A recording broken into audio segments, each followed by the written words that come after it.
Hello and welcome to the very first video on this channel. Yay! My name is Joelle and I am about to start my very first year of homeschooling, and even though I have no experience, I just wanted to share some of my curriculum choices and things I have planned, mostly because I'm just so excited about it and I learned a lot from watching other YouTube mamas, and so I was hoping to maybe pass along some encouragement to other people who are just starting out. So we are a military family. We currently live overseas and I have two kiddos. One is about to start kindergarten. It's a boy, his name is Martin, and the other is a baby. He will be about 10 months when we start school, and his name is Calvin. And so I was wondering, does that make me a homeschool mom of one or two kids? Because some people say I'm a homeschool mom of 4 kids, but then only 2 of them are school age. So I was just wondering if I'm a homeschool mom of 1 or 2 kids. Let me know in the comments below. But welcome to my channel. The channel is called Made for This.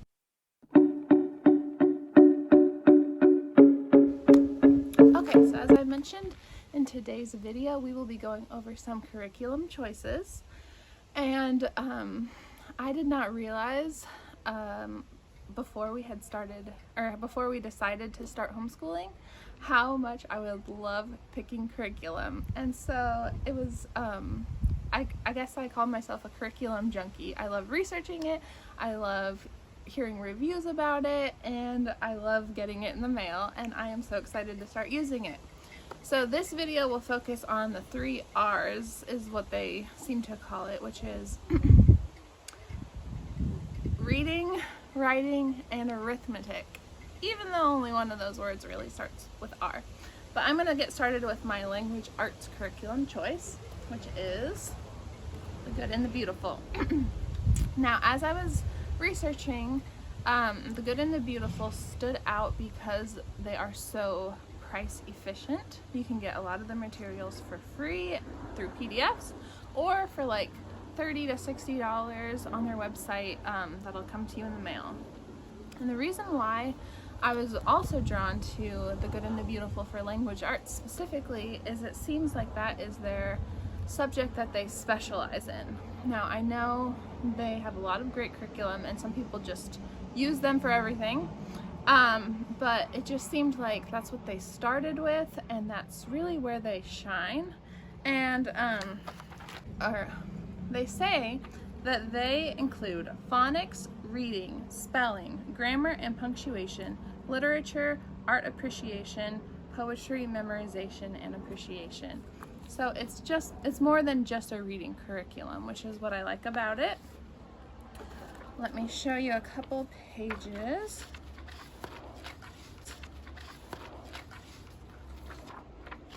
All right, so for lesson 1, you can see they get started with the art appreciation right away. And lesson 2 and 3. You might notice that this version is actually outdated. They just revamped their curriculum for language arts for K through 2nd grade, I believe, this summer. And so I was actually able to snag this for half price, which is why which is a good thing to me. But I had heard that this older curriculum is challenging and a lot of families complained that it moved too fast. And I did hear a couple of people had said that if you try to teach your child to read first before starting the curriculum, that they do much better.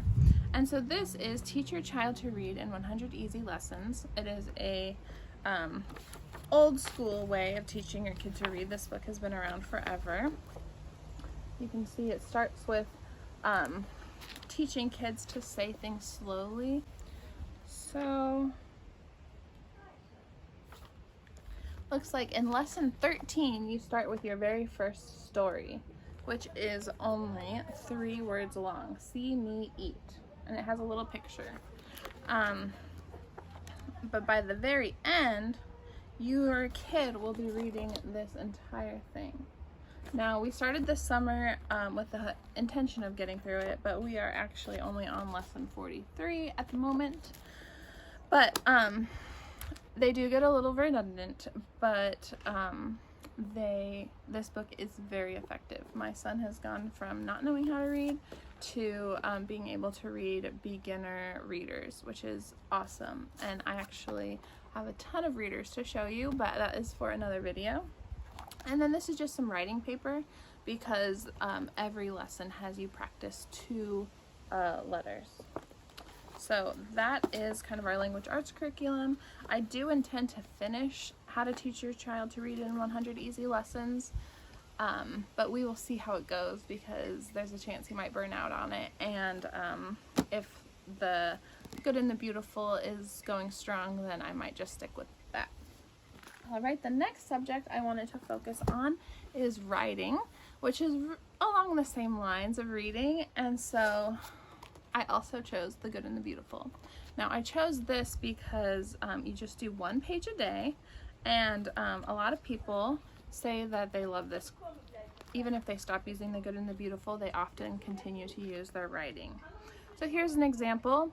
This is one day. You trace the letters. Sometimes you write your own, and then it says color the scene.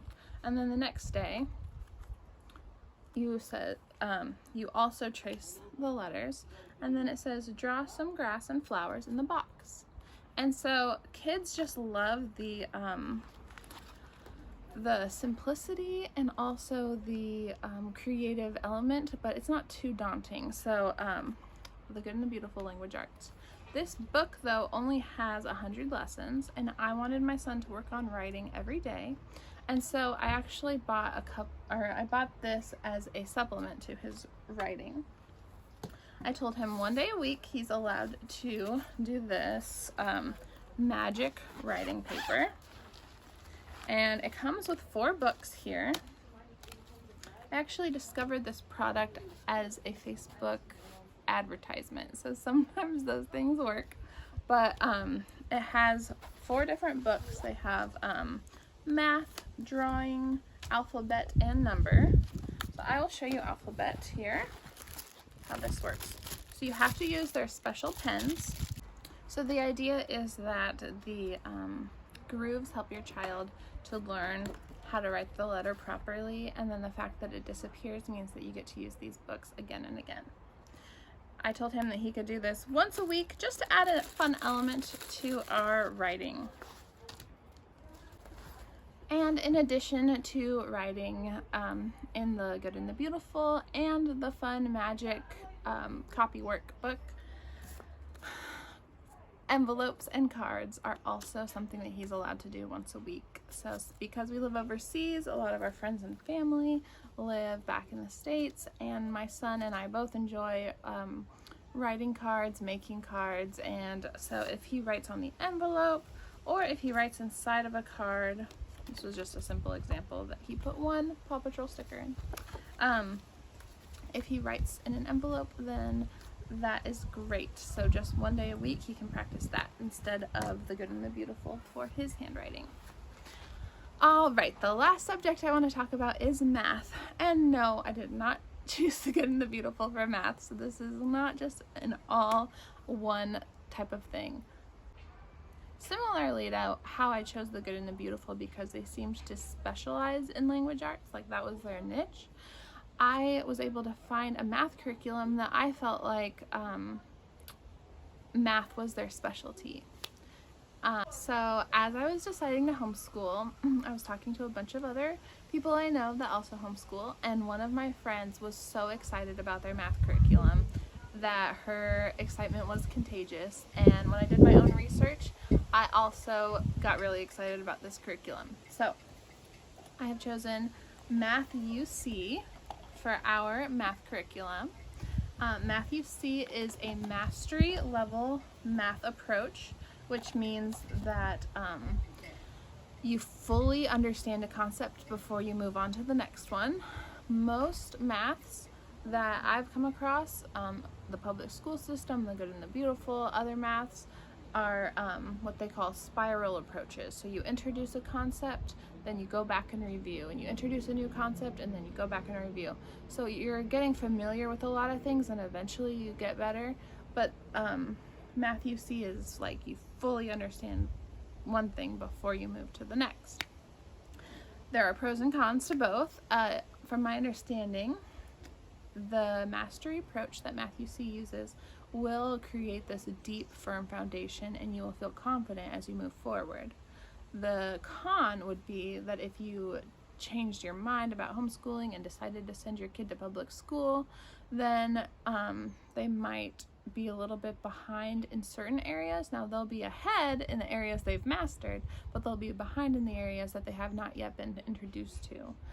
Similarly, if you do state testing as part of your homeschool, then I've heard that, like, you know, if you've been focusing on adding and subtracting multiple digits, and then on the test they talk a little bit about multiplication because other students have been at least exposed to it just a little bit, but at Math UC you won't be exposed to that until you fully pass the stage that you're on. So those are some pros and cons, but if you're in it for the long haul, I have heard that Math UC can be just a really great fit. Now, it's not a beautiful curriculum like The Good and the Beautiful, but that's not important to me with math, I guess. And also, a lot of people seem to talk about math like they need a very, very gentle approach. And I understand, because math is a weak subject for many people. But in my case particularly, my son excels at math, and so you might have noticed that we are starting on the beta level. Beta is kind of the equivalent to first grade. I know they don't like to use grades in Math UC, but basically first graders usually are on beta. But my son is, according to their placement test, he is ready for beta instead of alpha. So I will show you. This is a DVD, but you can also get the contents digitally. This is the main workbook, and as you can see, it's black and white, but every single lesson has all the way to G as a page. So each page is a lesson, so you can tear them out, like 8A, 8B, 8C, and then what I really like about this program is that there's this separate book here, which my friend helped me to come up with the idea. This is a test book, but you don't have to use it as a test book. You could just give it to them as another worksheet and keep this as your record for the fact that they've been learning all of this. So they don't have to know it's a test or even be graded on it, but this will show that they have mastered these concepts. So there's the test book, the work booklet, and then this is the teacher guide. It is hardback, and there's not too much information to prepare for. Just they just want to kind of make sure that you're on the right page before you start, but a lot of the material will be covered in the video. And so from my understanding, the video is once a week, and then you can watch it with your child, or you can have your child watch it by themselves. And then what Math UC is kind of known for is, of course, the manipulatives. And so here is a 100 block, and then all of the numbers fit on it respectively. So the 100 block, a 10 block fits on it, and then you can see like 2 5 blocks fit next to the 10. So just seeing it visually and touching the manipulatives can be really helpful to children. And also my son caught me organizing my homeschool stuff and saw these blocks and instantly wanted to play with them. which is a good sign. He also has never had math dread or anything like that, so he is looking forward to this material.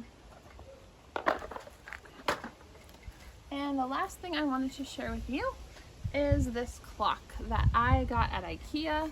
I believe it was like $7. And what I like about it is the numbers along the outside, so that you can teach your kid a little bit more about, you know, the hours and the minutes. And then if you want to, at least for the concept of 24 hours in a day, I found this inner part useful as well, but mostly the outer two rings. And then you can change it as you desire, and it's made of wood, which is a love language of mine. So that is what I have for language arts, writing, and math for my kindergartner this year. I do have some other subjects, but these are the most important subjects. These are the ones I will focus on, but I'll also make some more videos about my other subjects in case you guys are interested in that. Well, thank you for watching this video. It was nice to meet you, kind of, but it would help if you introduce yourself in the comments so that I can officially meet you at least as much as possible online. So stay tuned for more videos, and I hope that this was helpful to you.